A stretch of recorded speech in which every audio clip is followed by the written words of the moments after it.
वागीश्वर तीर्थ में राजा ब्रह्मदत्त के यज्ञ में प्रेतों का उद्धार तथा सहस्त्रावर्त आदि तीर्थों की महिमा। मार्कंडेय जी कहते हैं, नर्मदा के उत्तर तट पर वागीश्वर नामक का एक पुर है। वहां वागु नाम वाली नदी नर्मदा के साथ मिली है। उस संगम में जो स्नान करते हैं वे स्वर्ग को जाते हैं और जो मरते हैं वे मुक्त हो जाते हैं। वहां दानवों का विनाश करने वाली वागीशा चामुंडा रहती हैं। मणिभद्र और वीरभद्र आदि सैकड़ों राजा उस तीर्थ के प्रभाव से शाप मुक्त हुए हैं। वहां तिल सहित पिंड दान करने से पितरों को उत्तम गति प्राप्त होती है। सूर्यवंश में अयोध्या के चक्रवर्ती राजा ब्रह्मदत्त प्रसिद्ध हैं। वे धन धान से संपन्न तथा भय और दरिद्रता से रहित थे। उनके शासनकाल में समस्त प्रजा बड़े आनंद से रहती थी। उन्होंने नर्मदा और वागु के संगम में एक श्रेष्ठ यज्ञ किया था, जिसमें ब्रह्मा, इंद्र, विष्णु, गणेश तथा महादेव जी आदि ने प्रत्यक्ष प्रकट होकर अपना भाग ग्रहण किया। राजा ब्रह्मदत्त की यज्ञ भूमि 10 योजन तक फैली हुई थी। उनका यह यज्ञ स्वारोचिप मनवंतर के आदि कल्प वाले सत्य युग में हुआ था। उस समय ब्रह्मदत्त के यज्ञ से तथा वागीश्वर और नर्मदा के प्रसाद से प्रेतों को भी बड़ी तृप्ति हुई। वे प्रेत पहले के वानप्रस्थ ऋषि थे। उन्होंने स्त्रियों के आग्रह से सूर्य ग्रहण के अवसर पर कुरुक्षेत्र में बहुत सा दान लिया था। इसी से वे प्रेत भाव को प्राप्त हुए थे। प्रेत होने पर भी उन्हें पूर्व जन्म का स्मरण बना रहा। अतः एकांत में बैठकर वे अपने विषय में इस प्रकार शोक करने लगे, अहो, जिनके लिए हमने प्रतिग्रह स्वीकार किया वे हमारे पुत्र, पत्नी, भृत्य और भाई बंधु तो ज्यों के त्यों बने हुए हैं। वे उस प्रतिग्रह की आग में दग्ध नहीं हुए हैं। हमें अकेले ही उस आग में जलना पड़ा है। यमदूतों से पकड़े हुए प्राणियों के साथ उनके माता पिता, भाई बंधु, स्त्री पुत्र और धन आदि भी नहीं जाते। एकमात्र धर्म ही उनका साथ देता है। इस प्रकार दीर्घ काल तक शोक करके स्त्री पुत्र से रहित हुए वे प्रेतगण सारी पृथ्वी पर घूम घाम कर नारद जी के उपदेश से उमापति शिव का ध्यान करते हुए उसी वागीशपुर में चले आए। वहां स्नान करके उन्होंने भगवान शिव, विष्णु और सूर्य देव का पूजन किया। ब्रह्मदत्त के उस यज्ञ में आकर वे सभी पाप मुक्त हो गए और ब्रह्मा जी के लोक में गए। तदनंतर राजा ब्रह्मदत्त के ऊपर फूलों की वर्षा होने लगी। मार्कंडेय जी कहते हैं, युधिष्ठिर, प्रतिग्रह एक भारी ग्रह है। जो लोभ और मोह से मोहित हो उस ग्रह से ग्रस्त हो गए हैं, वे घोर नरक में डूबते हैं।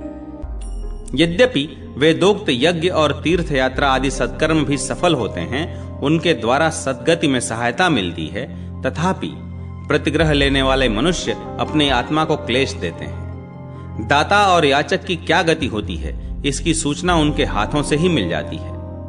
देने वाला ऊपर को जाता है और लेने वाला नीचे को। सहस्त्रावर्तक नाम से प्रसिद्ध एक तीर्थ है।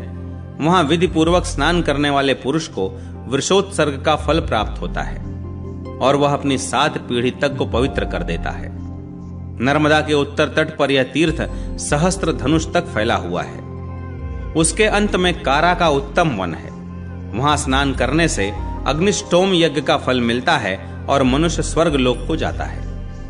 नर्मदा के उत्तर भाग में सौगंधिक नामक परम सुंदर वन है, जिसमें प्रवेश करके मनुष्य सब पापों से मुक्त हो जाता है। तदनंतर नदियों में उत्तम सरस्वती नदी है। उनके जल में स्नान करना चाहिए। वहां देवताओं और पितरों का तर्पण करके मनुष्य अश्वमेघ यज्ञ का फल पाता है। वहीं ईशानाध्युषित नामक परम दुर्लभ तीर्थ है। नरश्रेष्ठ व्यतिपात योग, संक्रांति और ग्रहण के समय उस तीर्थ में स्नान करके मनुष्य सहस्त्र कपिला गौओं, सुगंधित पदार्थों और सुवर्णों के दान का तथा पंच यज्ञों के अनुष्ठान का फल पाकर स्वर्गलोक में प्रतिष्ठित होता है। भारत वहीं त्रिशूल नामक तीर्थ है। वहां जाकर जो स्नान और देवता पितरों का पूजन करता है, वह देह त्याग के पश्चात गणपति पद को प्राप्त होता है। युधिष्ठिर, नर्मदा के उत्तर तट पर ब्रह्मोद नाम से विख्यात एक तीर्थ है, जो इच्छानुसार भोग एवं फल देने वाला है। यहाँ पर श्राद्ध का दान देने से पितर ब्रह्मलोक में जाते हैं। नर्मदा के उत्तर भाग में अत्यंत उत्तम सोम तीर्थ है। वहां स्नान करके मनुष्य स्वर्ग लोक में सम्मानित होता है। देवपथ तीर्थ, शुक्ल तीर्थ, दीप्तिकेश्वर की महिमा, देवासुरों के द्वारा महादेव जी की स्तुति तथा वैष्णव तीर्थ की महिमा। मार्कंडेय जी कहते हैं, तदनंतर देवपथ नामक सर्वदेवमय शुभ तीर्थ है। उसमें विधि पूर्वक स्नान करने वाला पुरुष सब यज्ञों का फल पाता है। वहीं देवपथ नाम से प्रसिद्ध शिवलिंग भी है, जिसका श्रद्धा पूर्वक दर्शन करने से पितरों की उत्तम गति होती है। वहीं सहस्त्र यज्ञ नाम का उत्तम तीर्थ है, जहां मार्गशीर्ष मास में एकादशी तिथि को भगवान विष्णु की पूजा करके मनुष्य सहस्त्र यज्ञों के अनुष्ठान का फल पाता है। उस तीर्थ के प्रभाव से वह पाप रहित हो जाता है। वह यमलोक को नहीं देखता और पशु पक्षियों की योनि में भी नहीं जाता। तदनंतर शुक्ल तीर्थ में जाए। उसमें स्नान करने वाला मनुष्य 10 गोदान का फल पाता है। शुक्ल तीर्थ 8 हाथ का है। वहां कालाग्नि रुद्र तथा श्रीकंठ देव हैं। पूर्व काल में इंद्र ने भी देव उमापति को नर्मदा के जल से नहलाकर बिल्व पत्रों द्वारा उनका पूजन किया था। शुक्ल तीर्थ के प्रभाव से ही देवता उद्दीप्त हो रहे हैं। वहीं कश्यप जी का देवताओं और सिद्धों से सेवित पुण्य आश्रम है। वहां 10,000 मुनि शुक्लेश्वर की उपासना करते हैं। कुबेर ने सूर्य ग्रहण के अवसर पर शुक्ल तीर्थ में चंदन, अगर, कपूर, फूल माला, चंदोवा, ध्वज तथा दीपमाला आदि उपचारों से महेश्वर का पूजन किया था।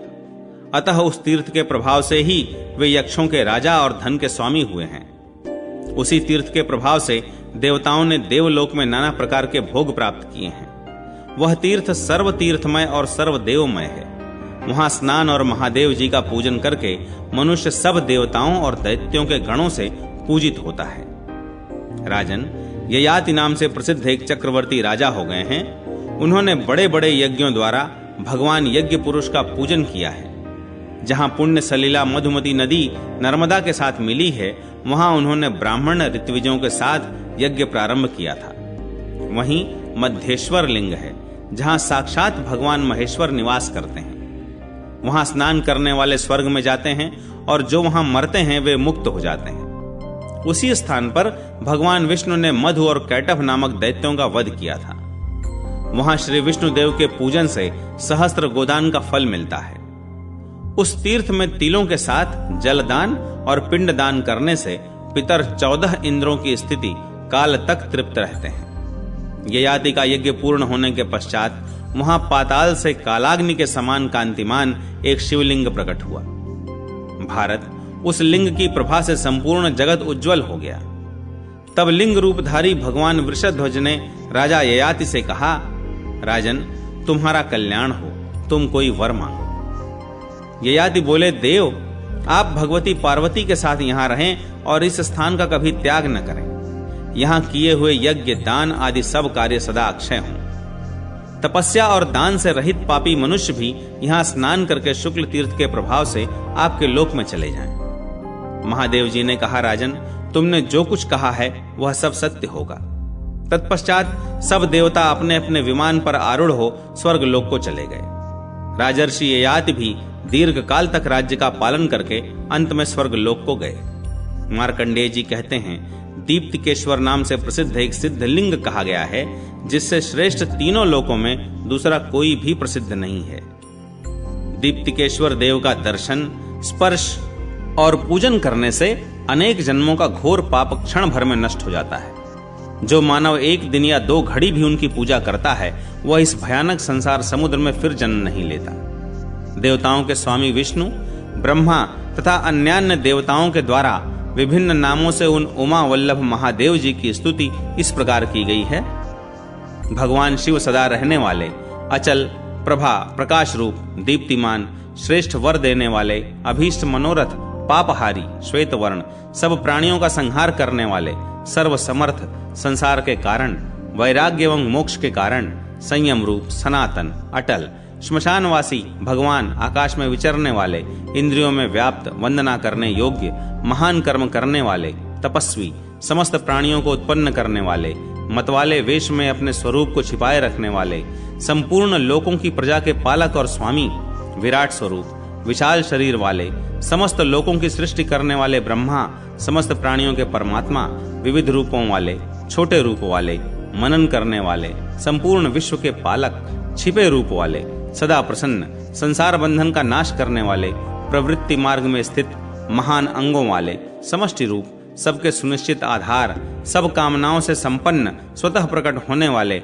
आदि और अंत अर्थात सृष्टि और संहार करने वाले, जीवों के आश्रय, सहस्त्रों नेत्रों वाले, भयंकर नेत्रों वाले, चंद्र स्वरूप अथवा उमा सहित नक्षत्रों को सिद्ध करने वाले, चंद्र, सूर्य, शनि, केतु, ग्रह, ग्रहपति, श्रेष्ठ तपस्या के साक्षी, बल स्वरूप, खड़े रहने वाले, यज्ञ रूपी मृग पर बाण चलाने वाले, पाप रहित, महान तपस्वी, दीर्घ काल तक तपस्या करने वाले, सबकी उत्पत्ति के आदि कारण, दीनों पर दया करने वाले, सूर्य रूप से वर्ष पूरा करने वाले, मंत्र, प्रमाण, परम तप स्वरूप, योगी, योग की महान शक्ति से संपन्न, महान वीर्य वाले, हर महाचेता, सर्वज्ञ, कारण सहित, संहारकारी, हरण करने वाले, कमंडलधारी, धनुष धारण करने वाले, सबके प्राणों को अपने हाथ पर रखने वाले, प्रतापवान, जीवात्मा रूप, अपने से भिन्न अन्य किसी ईश्वर से रहित, शूलधारी, खट्वांगधारी, पट्टिशधारी, पवित्र, पवित्र स्वरूप,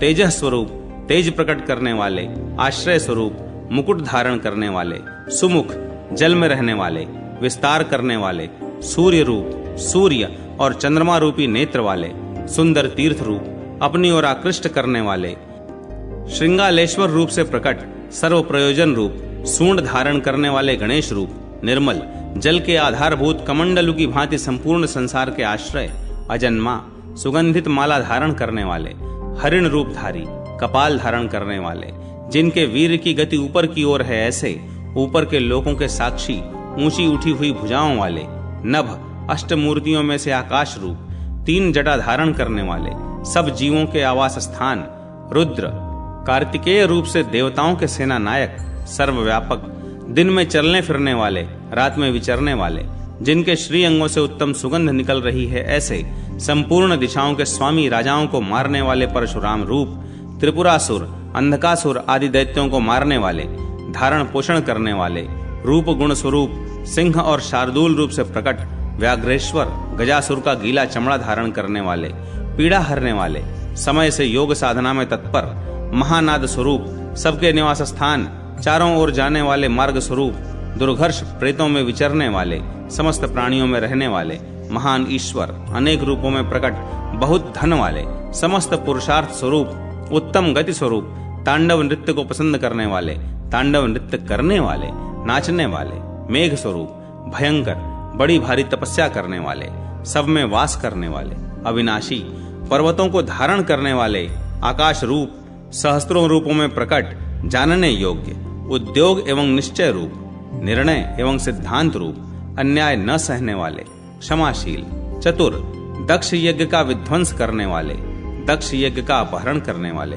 उत्तम उत्सव स्वरूप, मध्यस्थ, विरोधियों के तेज का अपहरण करने वाले, दक्ष यज्ञ में देवताओं के यज्ञ भाग का हनन करने वाले, प्रसन्न, पूजित, सबके उत्पादक, गंभीर गर्जना करने वाले, गांभीर्य युक्त, गंभीर, भविष्य पहुंचाने वाले, अग्नि स्वरूप, वट वृक्ष रूप, बरगद या अक्षय वट रूप, नक्षत्रों की भांति चमकने वाले, समर्थ, विभु, तीखे बाण वाले, सूर्य और चंद्र रूप नेत्रों वाले, महादेव, कर्म और काल के ज्ञाता, यज्ञ एवं व्रत की दीक्षा देने वाले, भक्तों द्वारा प्रसन्न किए जाने वाले, यज्ञ स्वरूप, समुद्र रूप, समुद्रांतवर्ती बड़वानल नामक अग्नि, यज्ञ में आहुति रूप से प्राप्त भविष्य के भोक्ता, अग्निमुख, प्रसन्नात्मा, अग्नि रूप, महान तेजस्वी, उत्तम तेजस्वी, विजय, जय, ज्योतिर्मंडल के आश्रय, सिद्धि रूप, शत्रुओं से मेल रखने की नीति रूप, अवसर देखकर शत्रु के साथ युद्ध करने की नीति रूप, शिखाधारी, दंडधारी,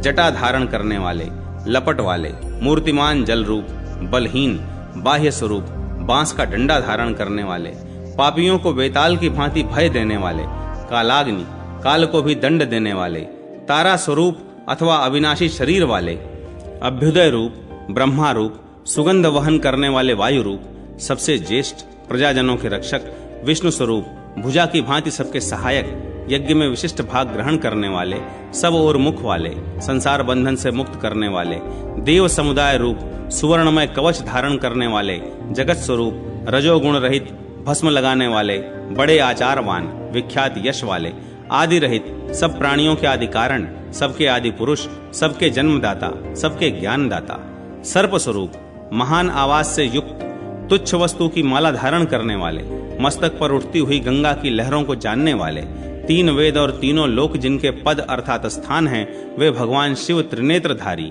अव्यक्त, सब बंधनों से मुक्त करने वाले, ज्ञान से प्रसन्न होने वाले, असुंदर वस्त्र धारण करने वाले, समस्त साधनों से सेवित, अपने मस्तक से गंगा जी का स्रोत बहाने वाले, विभाग रहित, सदा एक रस, यज्ञ विभाग के ज्ञाता, सब में सदा रहने वाले, सर्वत्र विचरने वाले, दुर्वासा मुनि स्वरूप, भैरव, यमराज स्वरूप, शीतल, चंद्र स्वरूप, यज्ञ स्वरूप, सबका धारण पोषण करने वाले, विद्वानों में सर्वश्रेष्ठ, लाल लाल आंखों वाले, बड़े बड़े नेत्रों वाले, विजय स्वरूप, विशिष्ट विद्वान, संग्रह, विग्रह, कर्म, नागेंद्र हार से विभूषित, सब में प्रमुख, विमुक्त देह, शरीर में रहने वाले प्राण स्वरूप, करदम रूप, सर्वाचार स्वरूप, प्रसन्नता रूप, खेचर स्वरूप, बल और रूप धारण करने वाले, आकाश वृत्ति रूप, निपात, सर्प रूप, खल रूप, रौद्र रूप, देवताओं में सूर्य रूप, रत्न स्वरूप, किरणों से युक्त, उत्तम तेज वाले, वायु के समान वेग वाले, महान वेग वाले, मन के समान वेग वाले,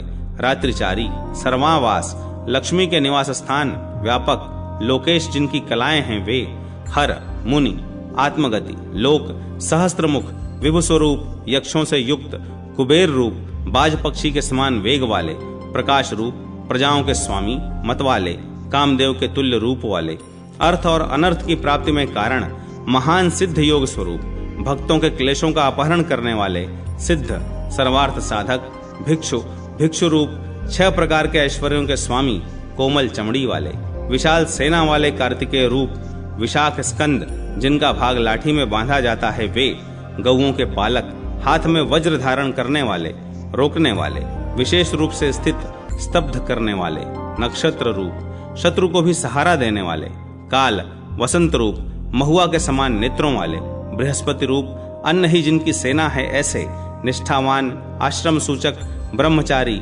लोकचारी, सर्वचारी, उत्तम रत्नों के ज्ञाता, ईशान, ईश्वर, काल, निशाचारी, एकमात्र सबके धारण करने वाले, अमित प्रमाणातीत, नदों और नदियों को उत्पन्न करने वाले, अव्यय, नंदीश्वर, सुनंदी, नंदन, नंदवर्धन, नागहारी, विहारी, काल, ब्रह्मवेत्ताओं में सर्वश्रेष्ठ, चतुर्मुख, महालिंग, चतुर्लिंग, लिंगाध्यक्ष, सुराध्यक्ष, कालाध्यक्ष, युगों को धारण करने वाले, उमापति, उमाकांत, गंगाधर, वर, सर्वार्थ, सब प्राणियों का अर्थ सिद्ध करने वाले, नित्य, सब व्रतों के पालक तथा शुचि हैं।